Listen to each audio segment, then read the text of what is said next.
ठीक है, तो स्टार्ट किया जाए। No fee for nomination charge और नॉमिनेशन चेंज एंड कैंसिलेशन, बिल्कुल मंदाकिनी जी। चलिए आगे आते हैं हम लोग कहाँ तक डिस्कस किए थे, जितना हमको याद आ रहा है रूल 13 तक हम लोग देखे थे ना, ये हम लोग देखे थे।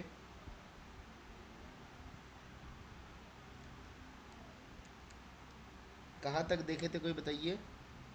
रूल 14 इन ऑटोनोमस बॉडी, रूल 13 तक हम लोग देख लिए थे। रूल 14 से हम लोग स्टार्ट करेंगे, ठीक है। चलिए, अब रूल 14 हमको क्या बता रहा है, तो रूल 14 हमको बता रहा है कि सर्विस इन ऑटोनोमस बॉडी, है ना, डिफरेंट ऑटोनोमस बॉडी में जो सर्विस करते हैं उनके बारे में, उनका वो जो सर्विस पीरियड ऑटोनोमस बॉडी में रहता है, उस पीरियड को whether this will be treated as qualifying service और नॉट, इस मामले में रूल 14 में हमारा बताया गया। क्या क्या बोला गया, बोला गया in case of person who was initially appointed on or before 31/12/2003, ये कट ऑफ डेट जो है हम लोगों को याद रखना रहता है। और हमने देखा कि 31/12/2003 से पहले कोई भी गवर्नमेंट सर्वेंट जिनका इनिशियल अपॉइंटमेंट हुआ था कहाँ पे, इन एन ऑटोनोमस बॉडी। अब ये ऑटोनोमस बॉडी जो है that may be under the central government, that may also be under the state government, है ना। तो आपका कोई ऑटोनोमस बॉडी जो सेंट्रल गवर्नमेंट या स्टेट गवर्नमेंट के अंडर में आते थे, है ना, और उस बंदे का अपॉइंटमेंट जो है 31/12/2003 से पहले हुआ था, और फर्दर अपॉइंट उनका क्या हुआ, वो उस जगह पे अपना रेजिग्नेशन दिए, और रेजिग्नेशन के बाद अपॉइंटेड टू ए पोस्ट और service where this rule apply. तो उन्होंने पहली बार उनका पोस्टिंग हुआ था किसी ऑटोनोमस बॉडी में जो सेंट्रल या स्टेट गवर्नमेंट के अंडर में आता था, और अपॉइंटमेंट जो था 31/12/2003 के पहले आता जो हुआ था, है ना। और उस सेंट्रल या स्टेट गवर्नमेंट जिसके अंडर में वो ऑटोनोमस बॉडी आता था, वहाँ पे ये पेंशन रूल हमारा लागू था, है ना। और फर्दर वहाँ पे उन्होंने रेजिग्नेशन दिया, और रेजिग्नेशन देने के बाद उन्होंने अपॉइंटमेंट लिया, ज्वाइन किया कहाँ पे, हमारे सेंट्रल गवर्नमेंट के पास आके। तो ऐसा केस में बोला जा रहा है the service rendered under the said body shall qualify. यहाँ पे जो सर्विस हमने उस ऑटोनोमस बॉडी में दिया हूँ वो सर्विस मेरा क्वालिफाइंग सर्विस ट्रीट किया जाएगा, subject to fulfilment of certain condition. अब उस सर्टेन कंडीशन में क्या क्या बोला गया, तो बोला गया कि जब अपॉइंटमेंट उस बंदे का हुआ था, अगर वो ऑफिशिएटिंग या टेम्पोररी कैपेसिटी में काम कर रहा था, तो उसके बाद विदाउट इंटरप्शन अगर उनका सब्सटेंटिव पोस्ट में अपॉइंटमेंट होता है, तो ये पीरियड जो है आपका क्वालिफाइंग ट्रीट किया जाता है ना। तो मतलब खाली अगर ऑफिशिएटिंग या टेम्पोररी कैपेसिटी में हम रहेंगे तो वो पीरियड मेरा क्वालिफाइंग सर्विस नहीं कहलाएगा, बट ये ऑफिशिएटिंग या टेम्पोररी सर्विस जो है that shall be that shall be followed with substantive appointment. वही बात बताया गया, देखिए the appointment of the government servant in an officiating or temporary capacity in the central government is followed with interruption by substantive appointment. तो अगर उस बंदे का एक तो दो केस यहाँ पे आप मान सकते हैं कि पहले मान लीजिए ऑटोनोमस बॉडी में था, यहाँ पे आया, यहाँ पे आके भी उन्होंने कोई ऑफिशिएटिंग या टेम्पोररी कैपेसिटी में काम किया which is followed by substantive appointment, तो पूरा पीरियड जो है क्वालिफाइंग सर्विस कहलाया जाएगा। आने से पहले ऑटोनोमस बॉडी में था, वहाँ पे वो सर्टेन पीरियड जो है काम किया, और फॉलोड बाय यहाँ पे उनका आपका सब्सटेंटिव अपॉइंटमेंट हुआ, तो ये सारा पीरियड जो है हमारा क्वालिफाइंग सर्विस कहलाया जाएगा। बोला जा रहा था गवर्नमेंट सर्वेंट, अब इस जगह पे ये वाला पॉइंट जो है बहुत ज़्यादा इंपॉर्टेंट है।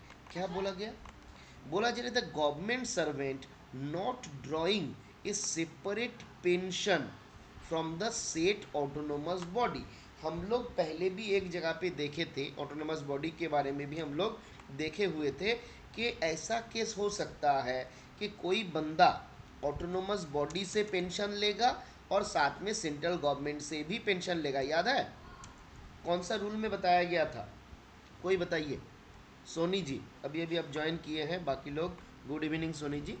तो हम लोग लास्ट क्लास में एक बार डिस्कस किए हुए थे कि ऑटोनोमस बॉडी में अगर कोई बंदा काम करता था, जहाँ पे आप लोग मिलिट्री के केस में भी देखे थे, maximum rule 6, very good Mahesh ji, rule 6 rule 6 में हम लोग देखे थे कि एक गवर्नमेंट सर्वेंट को एक ही पेंशन मिलेगा। कैसे याद रखे थे हम लोग कि क्रिकेट में मैक्सिमम हम छक्का मार सकते हैं, है ना, तो मैक्सिमम नंबर ऑफ पेंशन कितना होता है, एक होता है। सब्जेक्ट टू कंडीशन, वहाँ पे दो केस हम लोग देखे थे। एक था मिलिट्री सर्विस, है ना, एक था मान लीजिए आर्म्ड फोर्स में, आर्म्ड फोर्स वगैरह में कोई बंदा काम करता था, तो ऐसा हो सकता है कि आर्म्ड फोर्स का पेंशन भी हमको मिल रहा है, साथ में जो सिविल पोस्ट में फर्दर हमको अपॉइंटमेंट हुआ उसका भी पेंशन मिल रहा है।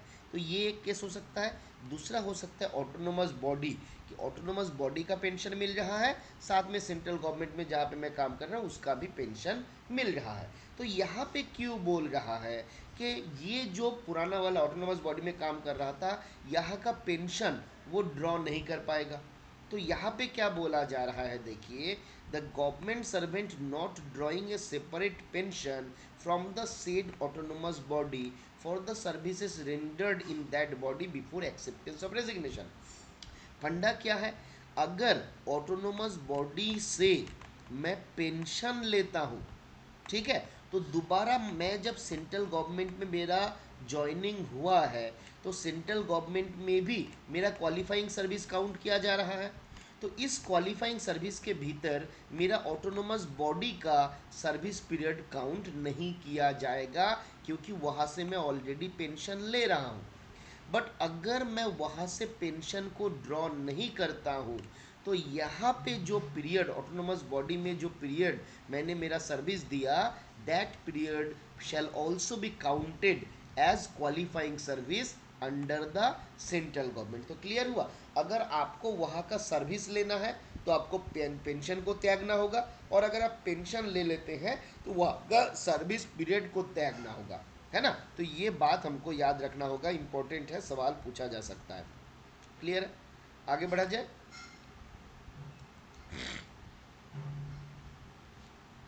चलिए, सब्सटेंटिव मतलब कुछ नहीं, सब्सटेंटिव का मतलब होता है परमानेंट। सब्सटेंटिव अपॉइंटमेंट मतलब परमानेंट अपॉइंटमेंट, ठीक है। हमारा काम ही है लैंग्वेज को मुश्किल बनाना, अपॉइंटमेंट, ठीक है। जितना रूल पढ़िएगा, रूल में एक ही काम किया गया है कि जितना हो सके रूल को कॉम्प्लिकेट बनाया गया, है ना। जैसे मान लीजिए कोई बंदा पहली बार ज्वाइन किया, तो वो आपका प्रोबेशन में रहेगा, है ना, प्रोबेशन में रहेगा। अब मान लीजिए प्रोबेशन में बंदा था, उसके बाद उनका इंडक्शन ट्रेनिंग हुआ, है ना, इंडक्शन ट्रेनिंग हुआ, साथ में उसका प्रोबेशन का पीरियड रहता है मान लीजिए 2 साल, है ना। इंडक्शन पीरियड रहेगा, साथ में उसका प्रोबेशन पीरियड रहेगा 2 साल। जब ये दोनों मान लीजिए ख़त्म हो जाएगा कि किसी का प्रोबेशन पीरियड में 2 साल हो चुका है, इंडक्शन ट्रेनिंग भी हो चुका है, उसके बाद उस बंदा का परमानेंट अपॉइंटमेंट होता है, और इस परमानेंट अपॉइंटमेंट के लिए आपका मेमो भी निकालता है ना। परमानेंट अपॉइंटमेंट के लिए मेमो भी लिखता है कि हाँ, फलाना बंदा इस जगह पे पोस्टिंग था, इसको परमानेंट अपॉइंटमेंट दिया गया फ्रॉम दिस डेट। अब ज़्यादातर केस में, खास करके डिपार्टमेंट ऑफ पोस्ट के केस में देखिएगा, बहुत रेयर सर्कमस्टेंसेस होता है जहाँ पे ये सब मेमो वगैरह इशू किया जाता है। बस इसका भी आपका कुछ सर्टेन क्राइटेरिया दिया हुआ है कि ये भी हम लोगों को समय समय पे करना है। बट फंडा यही है कि आपका प्रोबेशन पीरियड हो गया, प्रोबेशन पीरियड के साथ इंडक्शन ट्रेनिंग कंप्लीट हो गया, है ना, 2 साल का प्रोबेशन पीरियड, इंडक्शन ट्रेनिंग, उसके बाद बंदा जो है परमानेंट हो जाएगा। इसी को हम लोग सब्सटेंटिव अपॉइंटमेंट बोलते हैं, ठीक है। चलिए, अब अब क्या बोला गया, बोला गया सर्विस रेंडर्ड इन पोस्ट, आपका पीएसयू, पीएसयू क्या होता है, पीएसयू का फुल फॉर्म क्या होता है बताइए एक बार फटाफट से, पब्लिक सेक्टर अंडरटेकिंग, है ना। Service rendered in PSU including nationalised bank, financial institution before appointment to central government shall not count as qualifying service for the purpose of this rule. तो आपको ध्यान रखना है, ऑटोनोमस बॉडी में, autonomous body में अगर मैंने सर्विस दिया तो that shall be calculated under qualifying service, तो वो आपका क्वालिफाइंग सर्विस के भीतर काउंट किया जाता है। बट अगर मैं किसी पब्लिक सेक्टर अंडरटेकिंग में काम करता हूँ, किसी नेशनलाइज्ड बैंक में, कोई दूसरा फिनेंशियल इंस्टीट्यूशन में जाके मैं काम करता हूँ, तो वो पीरियड जो है काउंट नहीं किया जाएगा as a qualifying service for the purpose of pension rule. Clear है? अब देखिए टेम्पोररी सर्विस वाला, ये सवाल आपके एग्जाम पे पूछेगा, लिख लीजिए, वेरी वेरी इंपॉर्टेंट है। 2 नंबर यहाँ पे आपको दिख रहा है। क्या बोला गया? Rule number 15, service rendered in temporary status bye casual labours. तो कैजुअल लेबर टेम्पोररी स्टेटस में जो अपना सर्विस देते हैं, है ना, कैजुअल लेबर सर्टेन पीरियड काम करने के बाद टेम्पोररी स्टेटस मिलता है। जब टेम्पोररी स्टेटस उस बंदे को मिल गया, टेम्पोररी स्टेटस में जितना पीरियड वो सर्विस देगा, अगर on the conclusion of this वो आपका फॉलोड बाई होता है, मान लीजिए आपका पेंशन हमारा इसके लिए रेगुलर अपॉइंटमेंट के लिए जब हम देखते हैं, तो क्या होता है, ये टेम्पोररी स्टेटस में जो सर्विस हमारा दिया गया उस पीरियड को हमारा क्या हो जाता है, क्वालिफाइंग सर्विस ट्रीट करते हैं। ऐसे भी हमारा याद रखना है हमको कि टेम्पोररी स्टेटस के बारे में जब भी सवाल पूछा जाएगा, आप याद रख लीजिए 50% ऑफ द सर्विस जो है that shall be qualified as qualifying service, that shall be treated as qualifying service. तो आपको याद रखना है 50% of service rendered in temporary status capacity by the government servant who was conferred temporary status before 31/12/2003। अब मैं आपको एक बात बता रहा था कि नहीं, कन्फर्मेशन जो है वो मैंडेटरी नहीं है। बाद में मान लीजिए कोई जो टेम्पोररी स्टेटस में भी रहता है, ऐसे भी बहुत लोगों को हम लोग पहले भी देखे हैं कि पेंशन रूल के भीतर वो लोग भी आपका ट्रीटेड होता है, वो लोग भी आपका गवर्न होता है ना। तो बोला गया 50% of the service rendered in temporary status capacity by the government servant who was conferred temporary status before 31/12/2003। अब नॉर्मल सर्कमस्टेंसेस में हमने देखा था कि डेट ऑफ अपॉइंटमेंट जो है, डेट ऑफ अपॉइंटमेंट जो है, स्पेलिंग हमारा बड़ा ख़राब हालत हो रहा है, अपॉइंटमेंट जो है उसका कटअप डेट था 31/12/2003। अब यहाँ पे भी सेम बोला गया, चाहे आपका सब्सटेंटिव जो आपका पोस्ट वगैरह है उसमें आपका अपॉइंटमेंट हो रहा है या टेम्पोररी स्टेटस में अपॉइंटमेंट हो रहा है, दोनों जगह पे कट ऑफ डेट 31/12/2003 ही है। 31/12/2003 के पहले अगर टेम्पोररी स्टेटस मिल गया तो उस बंदे का वो जो पीरियड रहेगा टेम्पोररी स्टेटस में, उसका आधा पीरियड को क्वालिफाइंग सर्विस ट्रीट किया जाएगा। मान लेते हैं हम 10 साल काम किया, तो हम यहाँ पे क्वालिफाइंग सर्विस में कितना लेंगे, क्वालिफाइंग सर्विस में हम ले लेंगे 5 साल, है ना। यहाँ पे याद रखना है एक बात कि जब टेम्पोररी स्टेटस मिला है वहाँ से हम ये काउंट करेंगे, और टेम्पोररी स्टेटस जो है, टेम्पोररी स्टेटस जो है 31/12/2003 से पहले मिलना चाहिए, है ना। चलिए आगे बढ़ते हैं हम लोग, आगे आते हैं रूल 16। रूल 16 में क्या बताया गया, तो बोला कि counting of service on probation, counting of service on probation, क्या बोला गया, service on probation against a post if followed by confirmation in the same or another post shall qualify।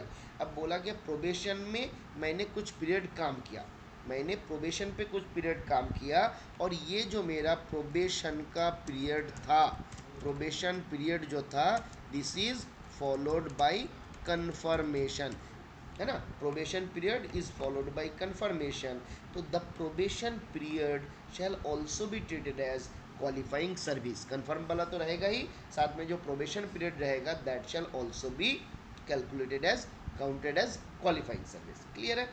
आसान सी बात है, कुछ खास इसमें है नहीं। आगे बढ़ते हैं, आगे बताया गया रूल 17। ठीक है, कभी भी आपको समझने में कोई जगह पे दिक्कत होगा तो फटाफट से बताइएगा। Why the date of crucial for temporary status, बिल्कुल आपका 31/12/2003 के बाद 1/4/2004 ऑनवर्ड, है ना, 1/1/2004 में हमारा एनपीएस इंट्रोड्यूस हो गया था।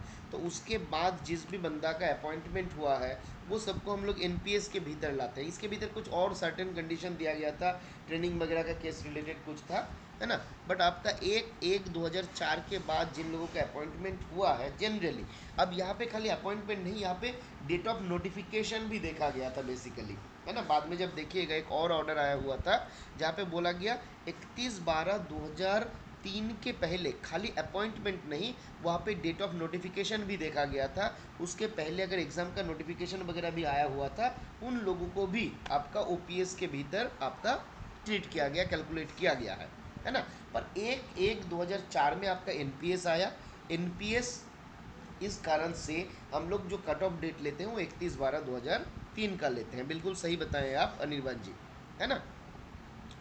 चलिए, अब क्या बोला गया, बोला गया qualifying service, counting of service as apprentice. आपको याद रखना है कि प्रोबेशन में जो सर्विस में दिया वो क्वालिफाइंग सर्विस में आएगा, ऑटोनोमस बॉडी का सर्विस काउंट में आएगा। बट हमने देखा public sector undertaking, nationalised bank, आपका पीएस, आपका फिनेंशियल इंस्टीट्यूशन डिफरेंट, ये आपका क्वालिफाइंग सर्विस में नहीं आएगा। साथ में जो हमारा अप्रेंटिस का सर्विस होता है, अप्रेंटिस का सर्विस होता है, अप्रेंटिस के रूप में जो पीरियड में सेंट्रल गवर्नमेंट के में जाके काम किया हूँ, ये भी आपका नॉन क्वालिफाइंग होता है, नॉन क्वालिफाइंग होता है जनरली, है ना। इसमें सर्टेन कंडीशन दिया गया, बोला गया जो सैस अप्रेंटिस होगा, सैस अप्रेंटिस, सैस अप्रेंटिस का मतलब क्या होता है, बोला गया IAAD, Indian Indian audit and accounts department, Indian audit and account department में कुछ अप्रेंटिस काम करते हैं जिनको बोला जाता है सैस अप्रेंटिस। यहाँ पे सैस का फुल फॉर्म होता है सबॉर्डिनेट अकाउंट सर्विस, सैस का फुल फॉर्म होता है सबॉर्डिनेट अकाउंट सर्विस। तो ये जो subordinate account service in Indian audit and accounts department, इसमें जो लोग काम करता है, इस अप्रेंटिस का, अप्रेंटिसशिप का जो पीरियड होता है, this is treated as qualifying service. Defence का जो अकाउंट्स डिपार्टमेंट होता है, यहाँ पे भी जो अप्रेंटिस का सर्विस होता है उसको क्वालिफाई किया जाता है, आपका काउंट किया जाता है as qualifying service period. But other than this two, बाकी किसी भी रूप में अगर आप एज अप्रेंटिस काम करते हैं सेंट्रल गवर्नमेंट में कहीं पे भी जाके, that period shall not be counted as qualifying service. उस पीरियड को हम लोग क्वालिफाइंग सर्विस के रूप में काउंट नहीं करते हैं। क्लियर है। तो ये आपको याद रखना है। यहाँ पे 3 चीज़ आपको मेनली याद रखना रहेगा। नंबर 1, अप्रेंटिस का service not treated as qualifying service. Number 2, SAS apprentice अगर हो जाएगा तो क्वालिफाइंग सर्विस होगा। डिफेंस अकाउंट डिपार्टमेंट का सर्विस हो जाएगा तो आपका क्वालिफाइंग सर्विस हो जाएगा। सैस का फुल फॉर्म क्या है, सबॉर्डिनेट अकाउंट सर्विस, ये हमको याद रखना रहेगा। क्लियर है। आगे बढ़े, आगे बढ़ा जाए। देवी और सजनों, फटाफट से पब्लिक चैट में एक बार किस कीजिए मैसेज। जो जीवन में ज़्यादा टेंस्ड है पहली बार मैसेज करिए फटाफट से।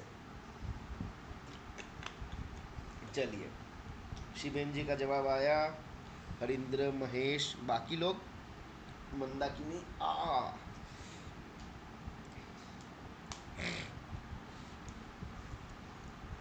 अब आते हैं हम लोग रूल 18। चलिए, आकिब जी आपका जवाब आया, मंदाकिनी का, महेश का, बाकी लोगों ने जवाब नहीं दिया। अच्छा, बहुत लोगों ने जवाब नहीं दिया। कुछ हेलो, हाय, गुड इवनिंग, कुछ भी मैसेज भेज दीजिए, है ना। शाम को आप चाय पिए कि नहीं, इस सवाल का जवाब दीजिए। चलिए, आज का एमसीक्यू होगा। आप लोग तो सवाल पूछेंगे तो बताते नहीं, शाम को आपने चाय पिया कि नहीं। चलिए, इंद्रजीत, जयप्रकाश पिया, बाकी लोग और किसने किसने पिया देख लेते हैं एक बार। अब अस्वती नहीं, सचिन नहीं, मंदाकिनी, सुमन, मयंक, नितिन, शिवेन, ज्ञानेंद्र, महेश। चलिए, कुछ लोगों का कम से कम this is my first day. Okay Santosh ji, welcome, आपको स्वागत है आपको, है ना।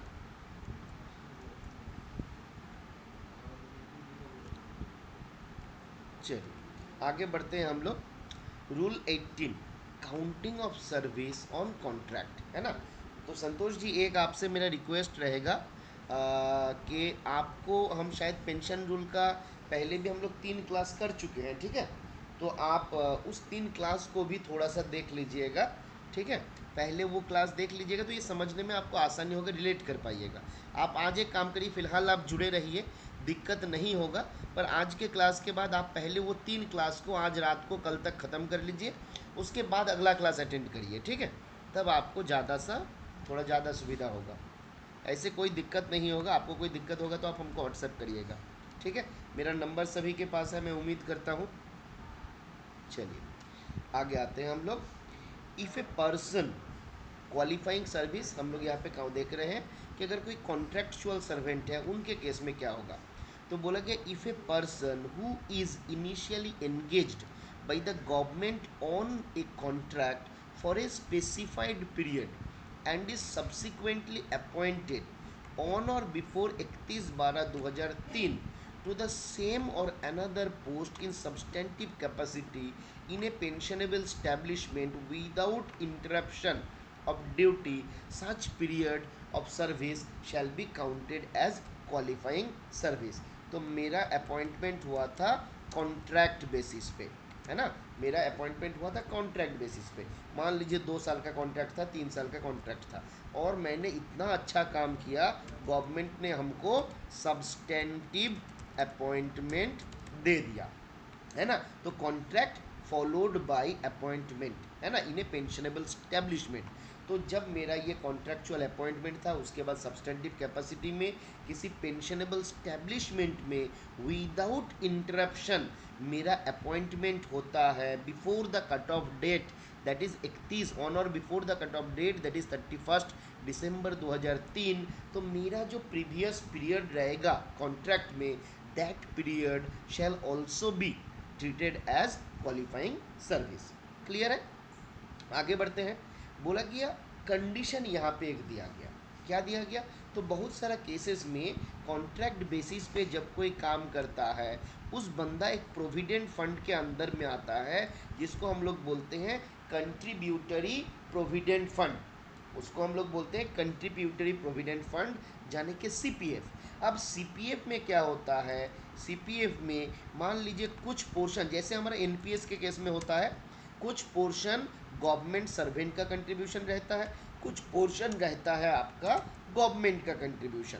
अब यहाँ पे क्या बोला गया, आपने जो कंट्रीब्यूशन किया उसको लेके सरकार को दिक्कत नहीं है, बट गवर्नमेंट का जो कंट्रीब्यूशन था, बोला गया the government contribution in the contributory provident fund with interest shall be refunded. तो कॉन्ट्रेक्चुअल एम्प्लॉई अगर सीपीएफ के अंडर में आता था, कॉन्ट्रेक्चुअल एम्प्लॉई अगर सीपीएफ के अंडर में आ रहा था, उस जगह पे सीपीएफ का जो कंट्रीब्यूशन गवर्नमेंट ने किया था, वो गवर्नमेंट का कंट्रीब्यूशन आपको रिटर्न करना पड़ेगा अलोंग विथ इंटरेस्ट, तभी जाके वो जो पीरियड ऑफ सर्विस था that shall also be counted as qualifying service. ठीक है, तो ये बात हमको याद रखना रहेगा। आगे आते हैं हम लोग। आगे बताया गया rule number 19, counting of pre retirement civil service. अब यहाँ पे क्या हुआ, बहुत जगह पे री एम्प्लॉयमेंट होता है, आपने देखा है री एम्प्लॉयमेंट, पहले मेरा अपॉइंटमेंट हुआ था, फर्दर मेरा दूसरे जगह पे आपका री एम्प्लॉयमेंट हो गया। अब इस री एम्प्लॉयमेंट के केस में क्या होगा, प्रीवियस जो पीरियड था उसको हम काउंट करेंगे कि नहीं करेंगे, उसी के बारे में यहाँ पे चर्चा किया गया। बोला कि if any government servant who have been retired on compensation pension or invalid pension is re-employed and appointed to a substantive post on or before 31/12/2003 to a government service or post to which this rule apply, है ना। तो यहाँ पे बोला कि कोई भी government servant जिस बंदा का रिटायरमेंट हुआ है और उस बंदे को कंपेंसेशन पेंशन, इनवैलिड पेंशन ऐसा कुछ मिल रहा है, और उसके बाद फर्दर उनका सब्सटेंटिव पोस्ट में अपॉइंटमेंट हुआ है 31/12/2003 से पहले, इस जगह पे क्या होगा, तो बोला गया if he draws the pension and retain the gratuity sanction from earlier service, former service shall not be counted as qualifying service.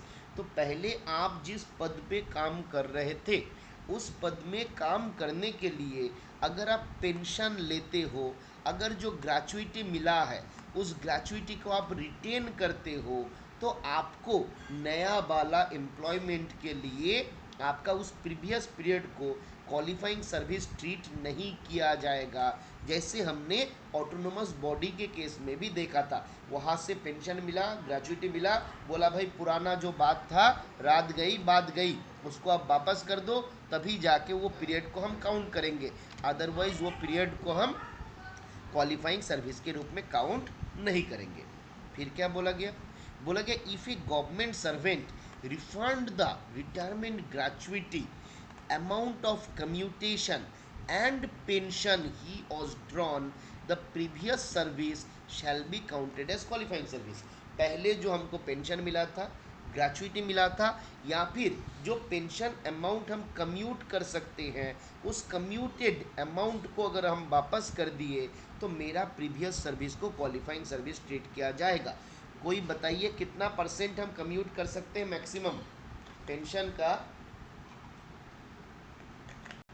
Maximum शिवेन जी, महेश जी, बाकी लोग, हरिंद्र और ज्ञानेंद्र और मयंक और बाकी लोग, चार ही लोगों ने जवाब दिया। राजीव, राजीव जी बहुत दिन बाद ज्वाइन किए। नितिन, अस्वथी, मंदाकिनी, 40% मैक्सिमम आप कम्यूट कर सकते हैं। ठीक है, याद रखना है, हम लोग बाद में पढ़ेंगे कम्यूटेशन ऑफ पेंशन रूल उसका। प्रिया जी, सोनी, मंदाकिनी जी याद रहेगा ना, शत्रुघ्न जी, जयप्रकाश जी, इसीलिए हम पूछे क्योंकि ये एग्जाम पॉइंट ऑफ व्यू से एक हॉट फेवरेट क्वेश्चन है। कोई भी एग्जाम पे हमेशा ये सवाल पूछा जाता है कि मैक्सिमम कितना परसेंटेज आप कम्यूट कर सकते हैं, तो हम लोग याद रखेंगे मैक्सिमम पेंशन का मैक्सिमम हम 40% को कम्यूट कर सकते हैं। आगे बढ़ते हैं हम लोग। अब बोला गया ये जो कम्यूट किया हुआ अमाउंट था, इस अमाउंट को जो पेंशन हमको मिल रहा था, ये सारा चीज़ को अगर हम रिटर्न कर देते हैं, वापस कर देते हैं, उस जगह पे हमारा ये पीरियड को क्वालिफाइंग सर्विस के रूप में ट्रीट किया जाएगा। अब कंडीशन क्या है? तो गवर्नमेंट सर्वेंट को मौका दिया, बोला गया भैया तुमको रिफंड करना है पेंशन, ग्रेचुइटी, कम्यूटेशन का अमाउंट, तो you may refund the whole amount in some instalment. और कितना इंस्टॉलमेंट? तो बोला गया मैक्सिमम 36 इंस्टॉलमेंट। तो यहाँ से देखिए पूरा पन्ने में कुछ बात है नहीं, खाली एक ही बात है, प्रीवियस पीरियड जो है सर्विस का उसको क्वालिफाइंग सर्विस हम मानेंगे। कब मानेंगे?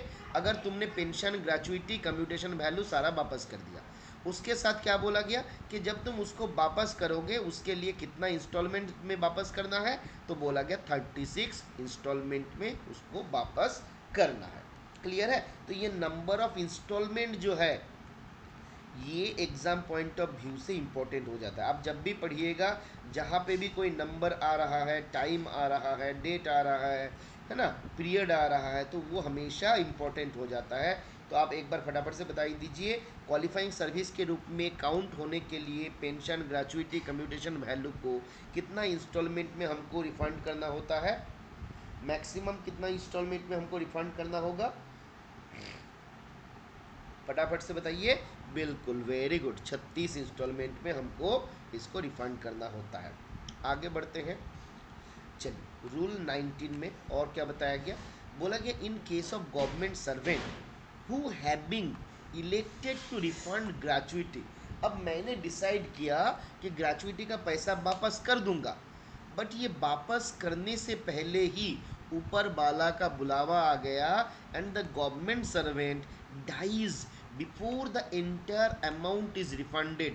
पूरा अमाउंट रिफंड करने से पहले ही गवर्नमेंट सर्वेंट जो है ऊपर पहुंच जाता है। उस केस में क्या होगा? बोला कि the amount of unrefunded gratuity shall be adjusted against the death gratuity. ये एक सवाल आपके एग्जाम पे पूछा जा सकता है। कैसे सवाल पूछेगा? पूछेगा कि कोई गवर्नमेंट सर्वेंट, एक government servant was there who opted या फिर who opt for refunding the gratuity. A government servant was there who opted to refund the gratuity and dies before the entire amount of refund and dies before the entire amount is refunded. इस case में the unrefunded gratuity amount will be मान लीजिए उसको बोल देगा कि माफ़ कर दिया जाएगा। माफ़ कर देने का इंग्लिश क्या रहता है, हम लोग क्या बोलते हैं, द होल एग्जेम्प्टेड बोल सकते हैं कि ये रिफंड करना जो है एग्जेम्प्ट कर दिया जाएगा, इसको काउंट नहीं किया जाएगा। इस वेब्ड ऑफ, बिल्कुल वेब्ड ऑफ हम बोल सकते हैं, the whole amount will be waived off, है ना। तो ये वेब्ड ऑफ नहीं होगा, आपको याद रखना है। इसको हम लोग डेथ ग्रेचुइटी से डेथ ग्रेचुइटी से इसको हम लोग एडजस्ट करेंगे। ये हमको याद रखना रहेगा। क्लियर है, याद रहेगा ना, कि अगर हमने ऑप्ट किया था कि ग्रेचुइटी वापस करेंगे और उस जगह पे हमने वो करने से पहले ही परमात्मा के पास, उनके पास चले गए, तो मेरा जो डेथ ग्रेचुइटी मिलेगा उस जगह से इसको रिफंड कर लिया जाएगा। हालांकि इतना जल्दी हम ऊपर जाने वाले हैं नहीं, चिंता मत करिए आप लोग, है ना। फिर भी कब जाएंगे किसी का गारंटी नहीं है। जिसने जिसने पीएलआई नहीं किया, फटाफट से पीएलआई कर लीजिए। चलिए, एक क्लास हम लोग सोच रहे हैं पोस्टल लाइफ इंश्योरेंस के ऊपर रखेंगे। ऐसे ही हम लोगों को आईपी एग्ज़ाम के सिलेबस में है, बट जो लोग, मेरा रिक्वेस्ट रहेगा, जो लोग other than department of post से हैं, है ना, जैसे अमित जी हैं, शिवेन जी हैं, प्रिया जी है, तो आप लोग भी वो क्लास अटेंड करिएगा, ठीक है। क्योंकि पीएलआई के बारे में जानिएगा तो हो सकता है आपको भी इंटरेस्ट मिल जाए। अगर आप जानते हो तो बहुत अच्छी बात है, नहीं जानते हो तो और अच्छी बात है ना। मेरे पास पीएलआई का एजेंसी है, अगर ज़रूरत होगा तो हम करवा देंगे। चलिए, टर्म इंश्योरेंस ख़राब नहीं, बहुत अच्छी बात है, टर्म इंश्योरेंस भी करना चाहिए। हमेशा आप कुछ भी करिए, बस एक यूपीएस के ऊपर भी क्लास किया जाएगा, बट फंडा एक है, वॉरेन बफेट ने बोला था, never put all the eggs in same bucket. एक बकेट में आप सारा, देखिए प्रिया जी इसरो से हैं, उन्होंने भी पीएलआई करके रखा है ना, बहुत बढ़िया Priya ji, thank you so much, है ना, है ना। और तो सारा अंडे को एक ट्रे में नहीं रखना है, अलग अलग जगह पे रखिए। आप टर्म इंश्योरेंस भी करिए, आप शेयर में भी इन्वेस्ट करिए, आप पोस्टल लाइफ इंश्योरेंस भी करिए, आपको जहाँ जहाँ पे अलग अलग जगह पे, आप पीपीएफ में भी इन्वेस्ट करिए, बच्चे के लिए सुकन्या समृद्धि भी खोलिए। तो सारा जगह पे, अलग अलग जगह पे आप करिए, और कुछ पैसा खाने पीने के लिए और घूमने के लिए भी रखिए, है ना। क्योंकि जीवन में ये इसका भी ज़रूरत है, अगर वो नहीं करिएगा, हो सकता है लास्ट में खाली पैसा बचेगा और जीवन का कोई शौक जो है वो आपका पूरा नहीं होगा। ऐसा भी नहीं करना है, उतना कंजूस भी नहीं बनना है। और घूमने के लिए जाइएगा तो उसके लिए मेरा ट्रैवल एजेंसी है, उसके लिए भी आप हमसे संपर्क कर सकते हैं।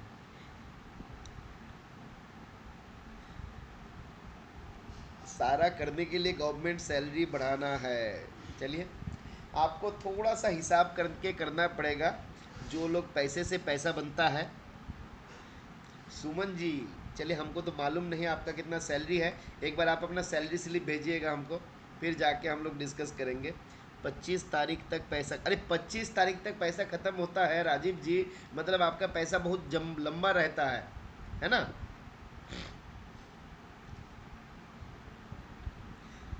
देखिए, सारा चीज़ आ जाएगा पे, आपको खर्चा कभी कम नहीं होगा, खर्चा हमेशा बढ़ेगा।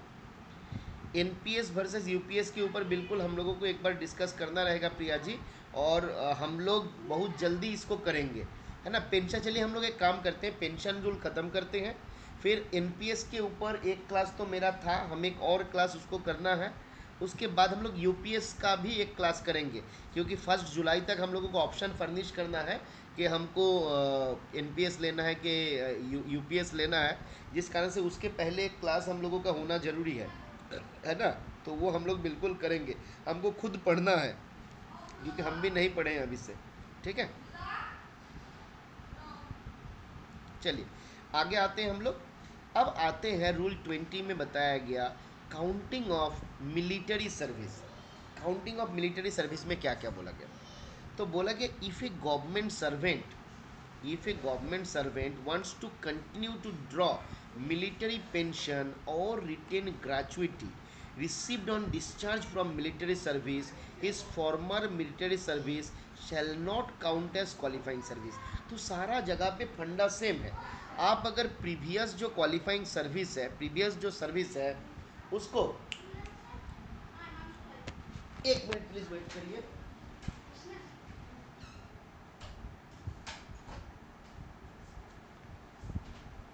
सारा जगह पे कंडीशन एक ही है।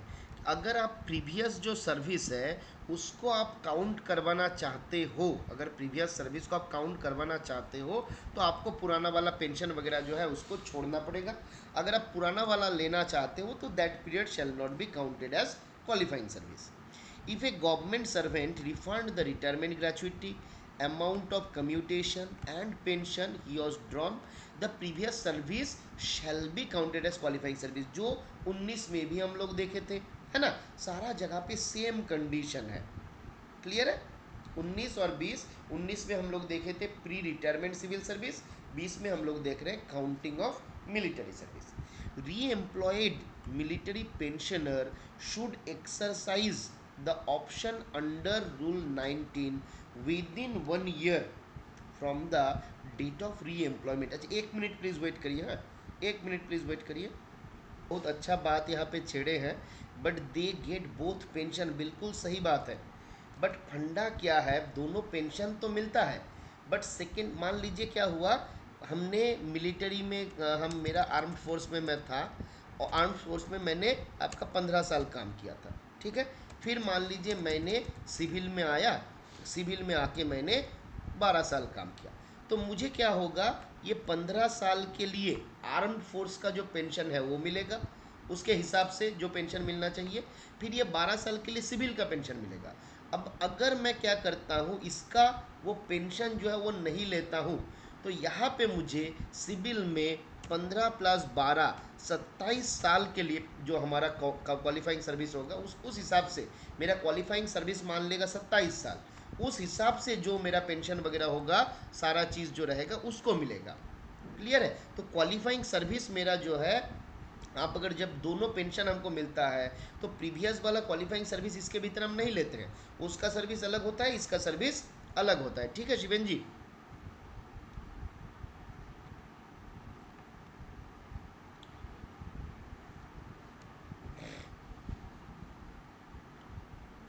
बिल्कुल मंदाकिनी जी, यही बात हम लोग डिस्कस कर रहे थे ना। अगर military government servant retired in OPS rejoin on or before, बिल्कुल मिलेगा, बिल्कुल मिलेगा, दोनों मिलेगा। बट कंडीशन यही है, इनको अगर मिलिट्री वाला सर्विस का लेना रहेगा तो ये वाला मतलब इसके भीतर वो काउंट नहीं करेगा। अगर मान लीजिए दोनों कंटिन्यूएशन में रहता है, उधर मिलिट्री में काम किया फिर आकर सिविल में किया, दोनों एक ही साथ कर देते हैं तो सर्विस पीरियड मेरा बढ़ भी सकता है, ऐसा कंडीशन है ना। तो उसी के बारे में यहाँ पे देखिए हम लोग बात कर रहे हैं। बोला कि री employed military pensioner should also, अब यहाँ पे हम लोग देख रहे हैं कि कोई मिलिट्री सर्विस में था, उनका री एम्प्लॉयमेंट हुआ है सिविल में, तो बोला कि the military pensioner should exercise the option under rule 19 within 1 year from the date of reemployment. Reemployment के बाद तुरंत उनको क्या करना रहेगा, 1 साल के भीतर ऑप्शन फर्निश करना रहेगा कि वो क्या करना चाहता है, इसको वापस करना चाहता है या नहीं करना चाहता है, इसके बारे में बताया गया। The pensionary benefit received from the past service should be refunded with interest from the date of their receipt to date of their return at the rate applicable on GPF accumulated from time to time. अब ये भी हमने देखा कि अगर आपको पुराना वाला काउंट करवाना है तो पेंशनरी बेनिफिट को रिफंड करना है, और जब रिफंड करिएगा इसको अलोंग विथ इंटरेस्ट रिफंड करना है। इंटरेस्ट रेट कौन सा लगेगा, तो जो जीपीएफ का रेट ऑफ इंटरेस्ट है वही रेट ऑफ इंटरेस्ट यहाँ पे आपका लागू हो जाएगा। तो ये बात हम लोगों को याद रखना रहेगा। क्लियर है? आगे बढ़ा जाए, चलिए आगे क्या बताया गया, आगे आते हैं हम लोग rule 21, counting of period spent on leave. छुट्टी में जो पीरियड हम गए हैं उसको कैसे किया जाएगा, तो बोला कि all leave during the service for which leave salary is payable and all extra ordinary leave granted on medical certificate shall be counted as qualifying service।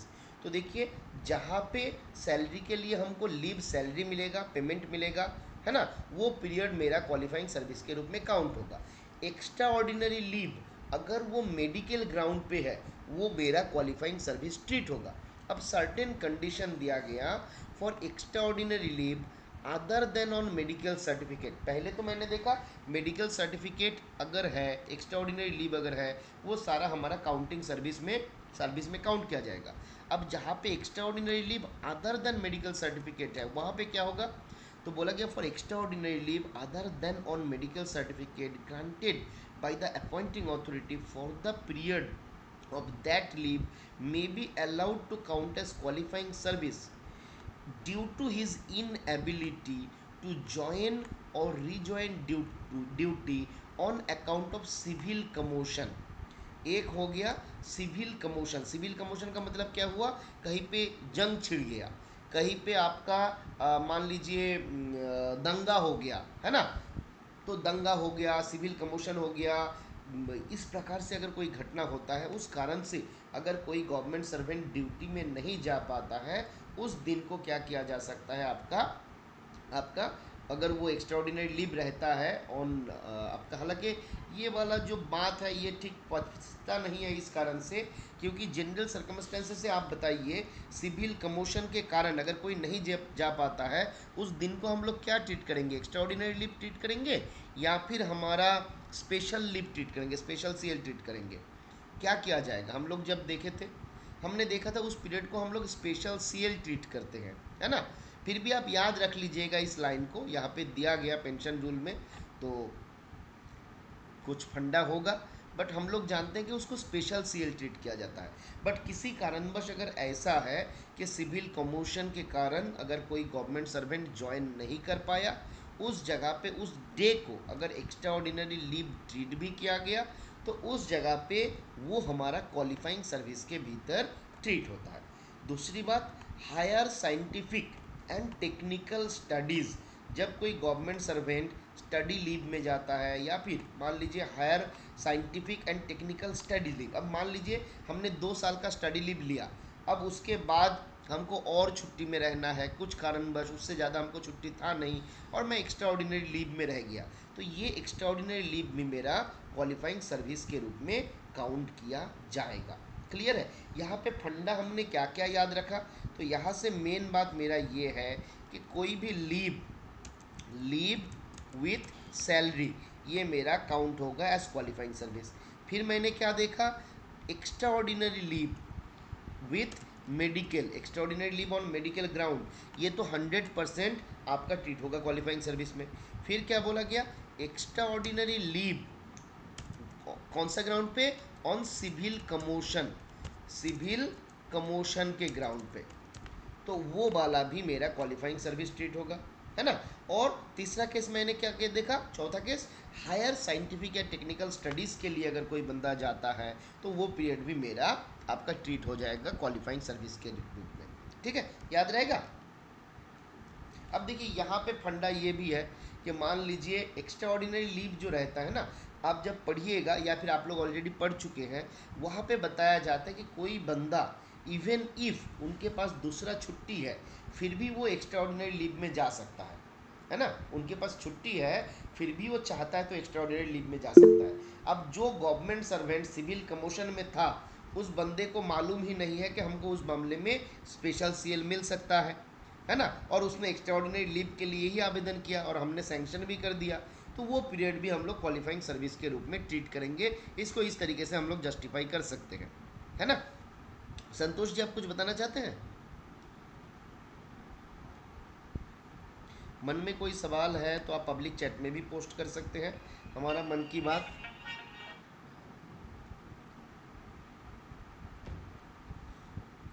चलिए आगे देख लेते हैं। थोड़ा सा कुछ इंपॉर्टेंट नोट्स दिया हुआ है, देखते हैं कितना इंपॉर्टेंट है।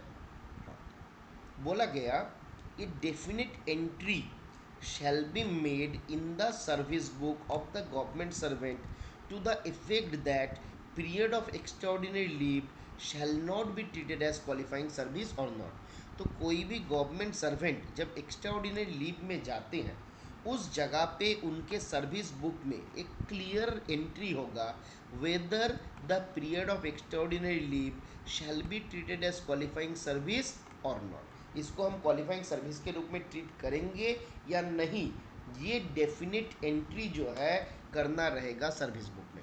क्लियर है? फिर क्या बोला गया? If such an entry in the service book is not made at the time of grant of extraordinary leave, can be made subsequently but not later than 6 months before the date of retirement. तो अगर किसी को extraordinary leave grant कर दिया गया, उसके बाद उस दौरान उस बंदे का हमने सर्विस बुक में एंट्री नहीं किया, तो बोला कि बाद में भी आप एंट्री कर सकते हो, कोई बात नहीं, बट एटलीस्ट रिटायरमेंट के 6 महीना पहले तक आपको ये एंट्री कर देना है, उसके बाद ये अलाउड नहीं होगा। तो एटलीस्ट ये वाला इंपॉर्टेंट पॉइंट है, याद रखना है कि अगर एंट्री हमको करना है सर्विस बुक में रिगार्डिंग माई एक्स्ट्राऑर्डिनरी लीव वगैरह, तो वो entry shall be made before at least 6 months from the date of retirement. If no such entry is made in the service book, the period of extraordinary leave shall be treated as qualifying service. अगर ऐसा कोई entry नहीं मिला तो मान लिया जाएगा वो पीरियड जो है आपका क्वालिफाइंग सर्विस ही था. क्लियर है? तो आज हम लोग क्या यहाँ तक रखें? आज हम लोगों को एक्चुअली शुरू करने में बहुत ज़्यादा लेट हो गया था. कौन सा वाला एक्सप्लेन करने के लिए बोले? Sir just one two can strike period can be converted into, normally नहीं करता है. ये तो आपका डिपेंड करता है, आपका अथॉरिटी के ऊपर भी डिपेंड करता है. ज़्यादातर केस में उसको डायजनल कर दिया जाता है, उस पीरियड को आपका नहीं करेगा. एक्स्ट्राऑर्डिनरी लीव तो कभी नहीं करेगा, उसको आपका डायजनल ट्रीट करके एक दिन को काट दिया जाएगा, आपके सर्विस पीरियड से एक दिन को हटा दिया जाएगा. ठीक है संतोष जी? कौन सा पॉइंट आप इंद्रजीत जी बता रहे थे, आपका क्लियर हुआ कि नहीं, एक बार बताइए. कौन सा पॉइंट को आप बता रहे थे कि हमको एक्सप्लेन करना है दोबारा? यहाँ पे हमने एक्स्ट्राऑर्डिनरी लीव के बारे में देख रहे थे, तो 2-3 चीज़ हमने देखा. पहला बात, डेफिनिट एंट्री करना है सर्विस बुक में कि एक्स्ट्राऑर्डिनरी लीव को whether this shall be treated as qualifying service और नॉट. पहली बात, एक्स्ट्राऑर्डिनरी लीव में लिया, अब उस पीरियड को क्या करना है, क्वालिफाइंग सर्विस मानना है कि नहीं मानना है, इसका एंट्री रहेगा. दूसरी बात, एंट्री जो आपको करना है, मान लीजिए मेरा डेट ऑफ रिटायरमेंट है 31/12/2027, तो 31/12/2027 से अगर आप 6 महीना पहले आइएगा तो दिसंबर, फिर आपका नवंबर, अक्टूबर, सितंबर, अगस्त, जुलाई, है ना. तो जुलाई से पहले जून तक 30 जून हमारा आ जाएगा ना, मान लीजिए 30 जून 2027. इसके बाद क्या रहा है, जुलाई, अगस्त, सितंबर, अक्टूबर, नवंबर, दिसंबर. तो आपको सर्विस बुक में एंट्री कर देना है बाई 30 जून 2027. 30 जून 2027 से पहले सर्विस बुक में एंट्री कर देना है कि वो जो हमारा छुट्टी वगैरह था नहीं था वो सब के बारे में, एक्स्ट्राऑर्डिनरी लीव के बारे में. अगर कोई एंट्री नहीं किया गया तो अगर एक्स्ट्राऑर्डिनरी लीव में था भी मैं, तो मान लेगा कि वो पीरियड जो है क्वालिफाइंग सर्विस ही है. क्लियर है इंद्रजीत जी? इंद्रजीत जी क्लियर है?